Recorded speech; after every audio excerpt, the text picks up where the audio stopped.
இந்த உலகத்துல ஓடிக்கிட்டே இருக்கிற வாழ்க்கையில நம்ம மனசுக்கு ஒரு நிமிஷம் கூட அமைதி கிடைக்குதா? பணம், உறவு, வேலை, கவலை எல்லாமே சேர்ந்து நம்ம உள்ள ஒரு சத்தம் உருவாக்குது. ஆனா அந்த சத்தத்துக்கு அப்புறம் இருக்கிற மௌனத்துல ஒரு மகா சக்தி ஒளிஞ்சிருக்குது. அந்த மௌனத்தோட வடிவம்தான் லார்ட் சிவா. பிரபஞ்சம் உருவாக முன்னாடி ஒலி மட்டும் இருந்ததாம். அந்த ஒலி ஓம். அந்த ஓமிலிருந்து தான் காற்று, நீர், நெருப்பு, மண், வானம் எல்லாமே பிறந்துச்சு.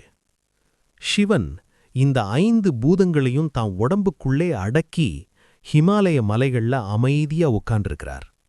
அவர் கண்கள் மூடியிருக்கிற அந்த தருணத்துல உலகமே ஒரு நொடிக்கு நின்ன மாதிரி இருக்கும்.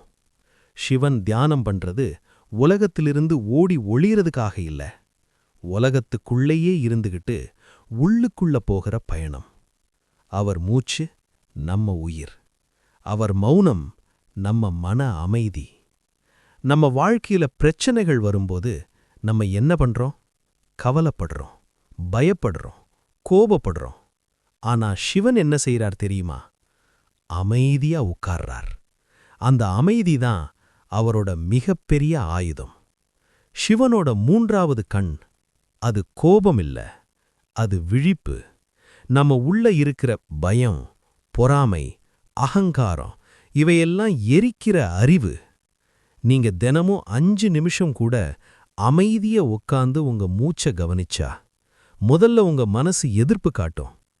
வேலை இருக்கு, ஃபோன் பார்க்கணும், தூக்கம் வருது. ஆனா நீங்க தொடர்ந்தா மெதுவா ஸ்ட்ரெஸ் குறையும், நெகட்டிவ் தாட்ஸ் கரையும், ஃபோக்கஸ் அதிகமாகும். அப்புறம் ஒரு நாள் நீங்களே உணர்வீங்க, நான் மாறிட்டேன்னு. சிவன் சொல்லிக் கொடுக்கிற பாடம் ரொம்ப சிம்பிள். வெளியே தேடாதே, உள்ள பார்க்க. கோவிலுக்கு போகாத நாளும் உங்க உள்ளே ஒரு சிவன் இருக்கிறார். இந்த உலகம் மாயைன்னு சொல்லுவாங்க, ஆனா அந்த மாயைய கடக்கிற வழி தியானம். அந்த தியானத்துக்கே ஆதாரம் சிவன். நீங்க ஏமாற்றப்பட்டிருந்தாலும், உடைந்த மனசோட இருந்தாலும், தோல்வி அடைஞ்சிருந்தாலும், ஒரு நிமிஷம் கண்களை மூடி ஓம் நம சிவாயன்னு மனசுக்குள்ள சொல்லி பாருங்க. ஒரு ஆழமான மூச்சு. அந்த மூச்சுக்குள்ளே சிவன் இருக்கார். சிவனை தேட வேண்டாம், உங்க உள்ளேயே அவர் இருக்கிறார். உங்க அமைதியில, உங்க மூச்சுல, உங்க மௌனத்துல. இந்த வீடியோ உங்க மனசுக்கு கொஞ்சம் கூட அமைதி கொடுத்திருந்தா ஒரு லைக், ஒரு காமெண்ட், ஓம் நம சிவாயன்னு எழுதுங்க. சிவன் அருள் எப்போதும் உங்களோடு இருக்கட்டும்.